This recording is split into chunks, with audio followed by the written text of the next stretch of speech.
এই ধন্যবাদ জ্ঞাপন পদযাত্রার মাধ্যমে আমার প্রিয় আহমেদাবাদবাসীকে আমি ধন্যবাদ এবং শ্রদ্ধা জ্ঞাপন করি এবং ছোটদের ভালোবাসা এবং বড়দের প্রণাম জানাই। এরপরে আপনি সাধারণ মানুষের সঙ্গে কিভাবে জনসংযোগ করবেন এবং আগামী দিনে কর্মসূচি?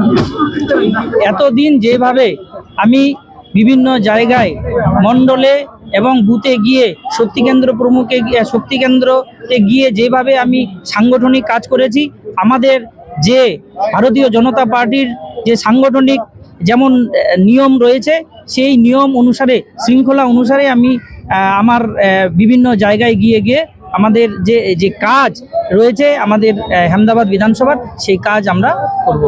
মূলত কি কি দাবির উপরে আপনি জোর দিয়েছেন? অনেক দাবি রয়েছে, এখানে তো কিছুই হয় নাই।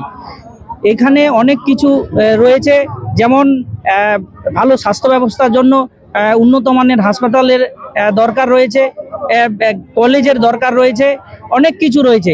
আরও এরকম আমরা দেখতে পাবো অনেক কিছু আমাদের দরকার রয়েছে। সেই দরকারগুলো আমরা প্রায়োরিটিতে বেসিসে আমরা আমাদের সাংগঠনিকভাবে বসে ধীরে ধীরে কাজগুলো করব।